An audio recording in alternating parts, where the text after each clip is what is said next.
Hello. Today, my group and I will be discussing about the ongoing issue of anti-Asian hate and how grassroots activists put in an incredible amount of effort to fight back the discrimination. And to start things off, like the first sightings of the virus was in fact in China, and this has led to scapegoating and further increased pre-existing hatred towards Asians. Yeah, I feel like this is a huge problem because um this is like one of the rare cases where you see like something began in one place and now all of a sudden everybody's attacking like a certain place. I feel like this is like a really unique situation, but it still doesn't give like well the people that are discriminating like a reason to do what they're doing. And it's still, even though it happened like years ago, it's still damaging Asian Americans all over the country.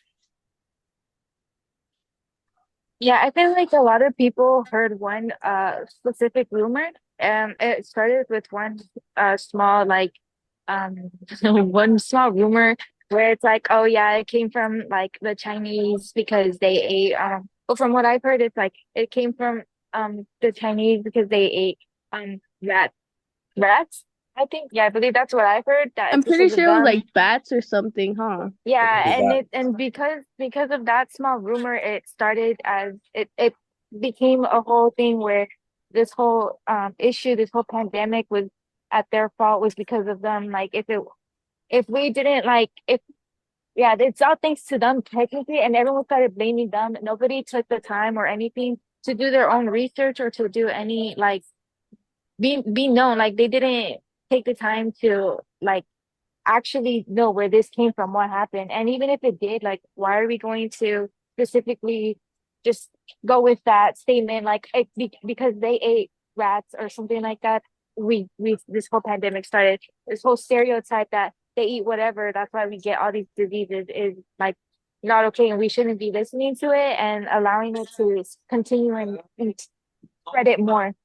Like, you Y- know. Yeah, I agree with that. Like, I feel like it was really disrespectful, and I feel like because of the fear, and obviously people were, I feel like it was all just fear, and they wanted to pinpoint the hatred on somebody. And I found like, on this article, this reporter and activist named Stephanie Chan, she works like collecting data and researching for the AAPI, Hate Stop Hating.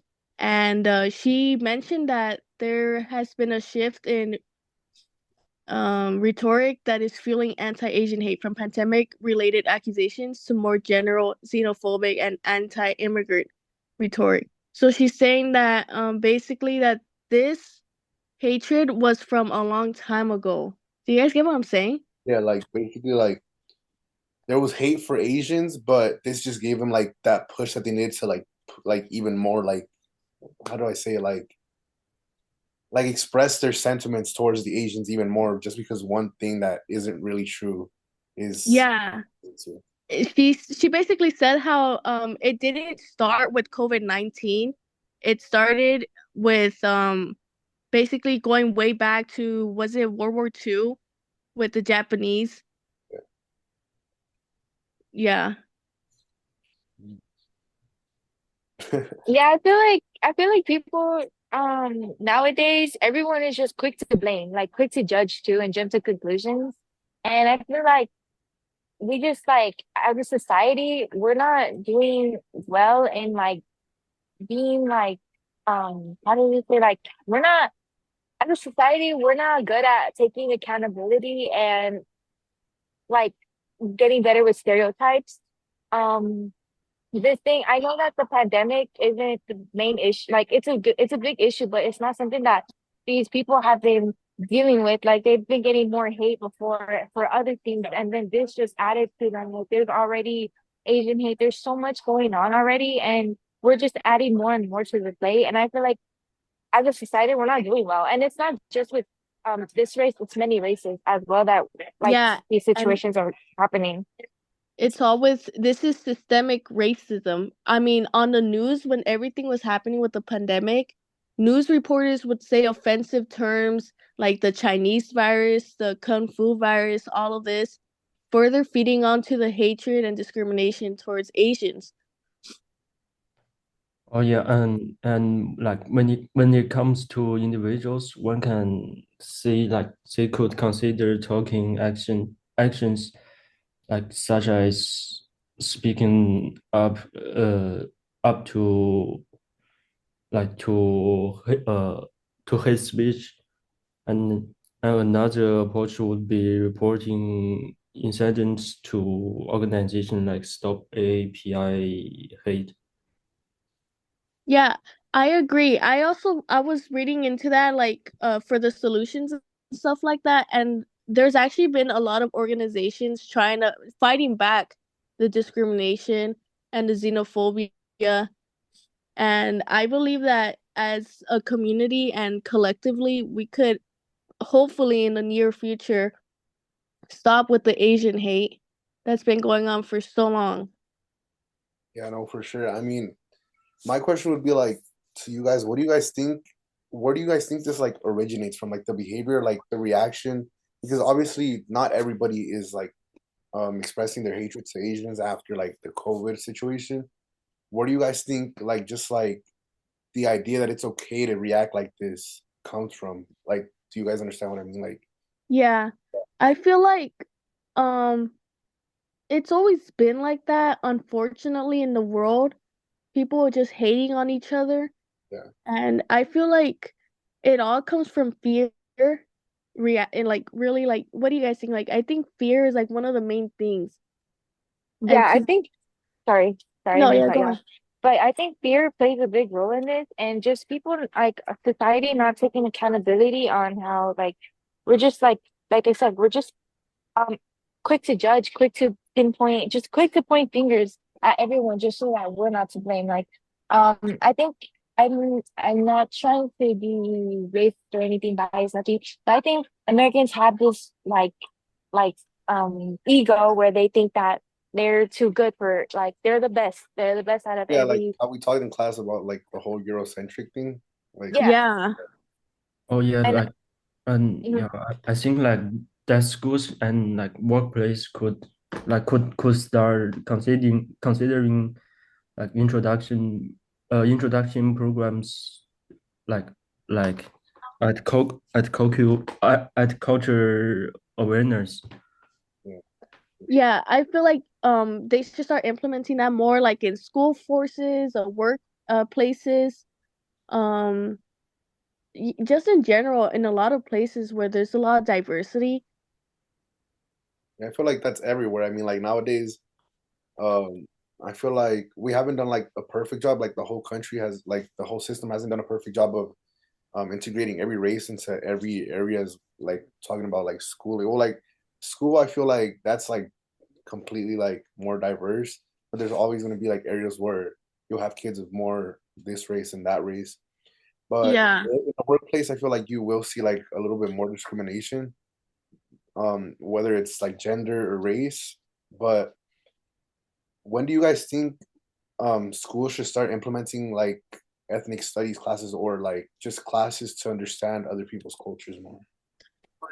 I think Mm, that the school should be starting to have more sources like this, stop sugarcoating everything and like just hiding everything under the rug, because ever since elementary we're not really taught about all this stuff. Like this is stuff that has been going on for such a long time. Everything that we've learned in ethnic studies is like history, and we don't know that because our the like school system fails to teach us that. yeah, because they like we've done so much damage to a lot of people, and like I said, we're not like taking accountability. We don't want to accept our faults or anything, so we just hide it under the rug. We just sugarcoat everything. We blame other people, and it's not okay because like we're like, how old are we? And we're barely learning about all this. Like this is Yeah. stuff that's been going on for such a long time, and we're just barely learning right now. And I think that's not right because like especially like in my case, like I say like a lot of things that I've like from like my culture, like I thought a lot of things were fine. Like a lot of stereotypes, I thought they were normal. A lot of stuff like that I thought was normal because of what I've learned, what I grew up hearing. I thought it was all normal.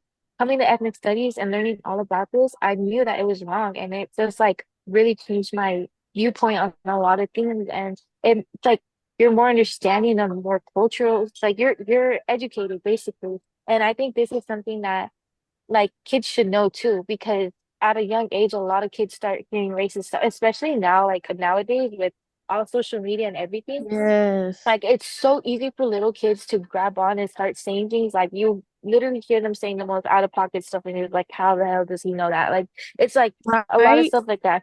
And it's I like feel like adults should take the responsibility as well to teach the younger generations from mhm, from all of this, you know. I feel like that's one's fault as well. The yeah, that upbringing of a child. mhm, I know for sure. I like was gonna yeah. say that too. Like, like, what do you guys think is like the responsibility on obviously the school system, but sometimes, I mean, kids going to school once they're like 5, 6 years old, their parents could also do, like their own job and like teach them about these things because um even like before they enter school, they know even less. So if you implant like an idea, kids are basically just a reflection of their parents, what like Yeah, their ideologies, like when once they're before they enter school. And now, like luckily, we have like a decent education, so where they can create like their own ideas and opinions and Mhm. yeah. Yeah, like schools can like also organize an activity about stop AAPI, and or like they can send emails to uh, popularize it, and yeah, Yeah, so parents could grasp the real situation about this. and, like they can And know more about this. yeah.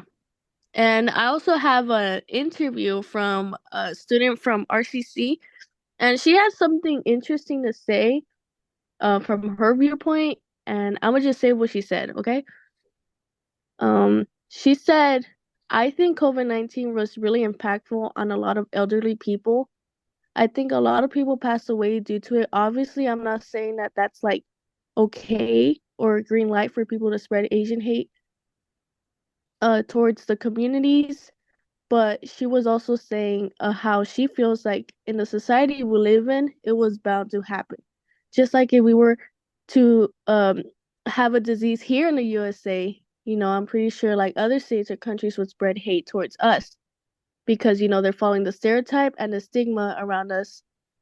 So I feel like she was trying to explain how the system works here and it's systemic racism and that it took a really long time, or actually that's actually been going on for so long that she wasn't surprised that it happened. And I feel like that's really important to understand because it shows how much discrimination has been going on for so many years. Yeah, for sure. I mean, also just to like close out here, what do you guys think um how do you guys think that affected, because obviously there's Asian hate before COVID-19, maybe not like as strongly represented, but how do you guys think you spoke about how obviously affected the elderly, a lot of elderly people passed away, that's like really unfortunate. And it's not to downplay that, but um this is like a rare case where it really affected like the entire race, no matter how old they were or how young you were. um I feel like the hate's even more represented now, and even though it did like it majorly impacted elderly people, it's like also impacting like the generations that are gonna come after them as well.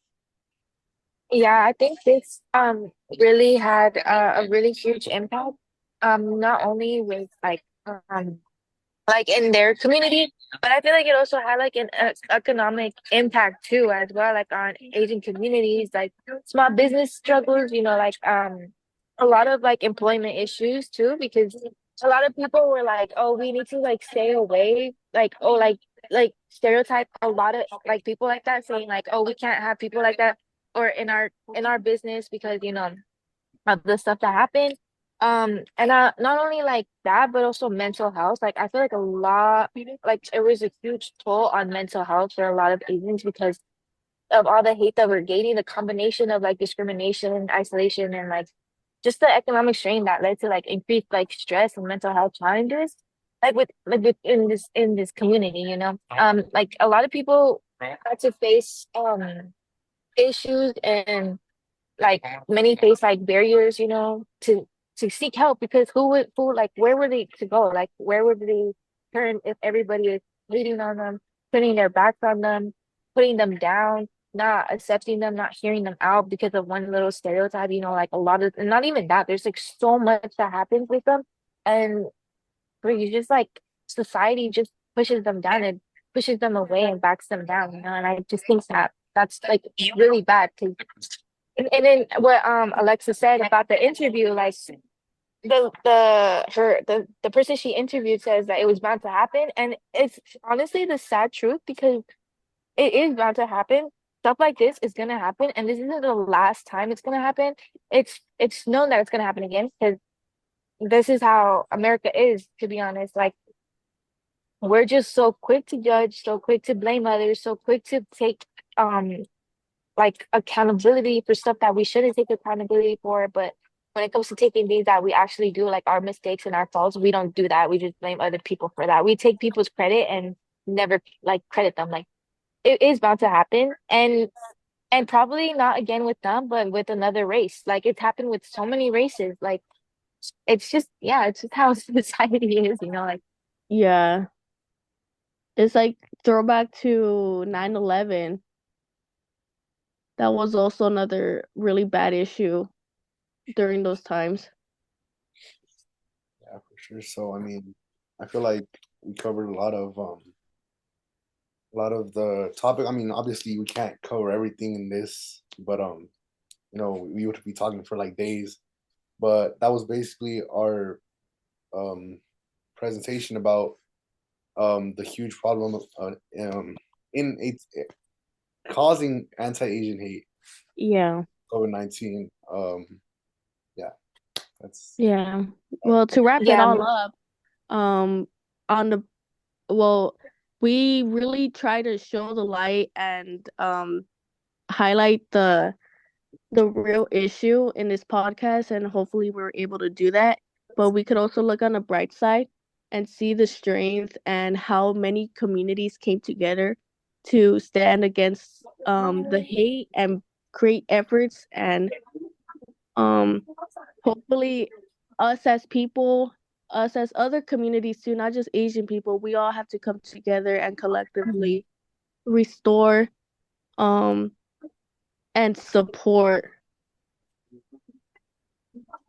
yeah, I agree. I think this should be a lesson for us, and I just think that like while this like pandemic was like exaggerated and all stuff, like there was a lot of challenges that came from this, like discrimination and economic hardships for Asians and other people. Like it, like I think it also sparked like a focus on advocacy, like community, like I don't know how to say, like it just like made this community stronger in a way, because it's like it just makes them stronger, to be honest. Like they know that they need to Yeah. stick together, fight for them. And it's good to see other people, other generations, especially like our generation, I think it is like, because we're learning a lot and we're really like opening our eyes, and we're standing up for a lot of people I've seen. So like nowadays, like we're standing up and we're speaking up because it's not right.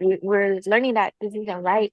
And because of all the resources that we're having now, that we're able to access, that we can help these communities and help them grow and help them get their justice. And I think I think we as a newer like generations, and we're gonna become a better society, and we're gonna become more aware of stuff like this. We're gonna not, because we know how this event happened. We know how to handle the next that are to come, that are bound to come. We know we're more aware of our surroundings and Yes. everything, and I think that that's a good thing. I think as bad as this pandemic was, and as bad as like it really crashed down on this on their in this community, I think it also really gave us an important lesson, and really is making us stronger, and it's just giving us more knowledge on how to better handle these situations. And next generations, next year, like oncoming events and all that stuff. Yeah, what this world really needs is like hope, and we need Yeah. to be hopeful for the future. Yeah, we do. And I think we all need to play, we all have a huge role in this. And even just by um like reposting pictures on Instagram, on social media, on TikTok, anywhere like about where you can help, where you can donate, what you can do, like is a huge help. Like if you're like a shy person, you don't want to go out in these parades, marches, or anything like that, that's okay. Like literally reposting is such a huge help because it brings more awareness. Like I think there's so many resources we have nowadays where we can really help and really, yeah, spread like more Yeah, awareness. you could use social media in a really good way Yeah, for Yeah, sure. and I feel like this is what social media was made for too. Like we need like social media isn't to connect it, with each yeah, other. yeah, and it's to spread awareness and all that stuff. Let people know what's going on in the world. Like, because if we don't know what's going on the other side of the world, like how are we supposed to help? I mean, by social media being there, it's a huge resource and it allows us to do all that. I think, yeah. I mean, Yeah. like hate anywhere is like terrible, but I mean, obviously, when we can focus on one group at a time, I feel like we'll be able to achieve um, just like less hate overall. And ultimately, we hope that we were able to get our point across. And we hope you enjoyed watching our podcast. And Yeah. Thanks for listening to our podcast. Yes, thank you. Thank you.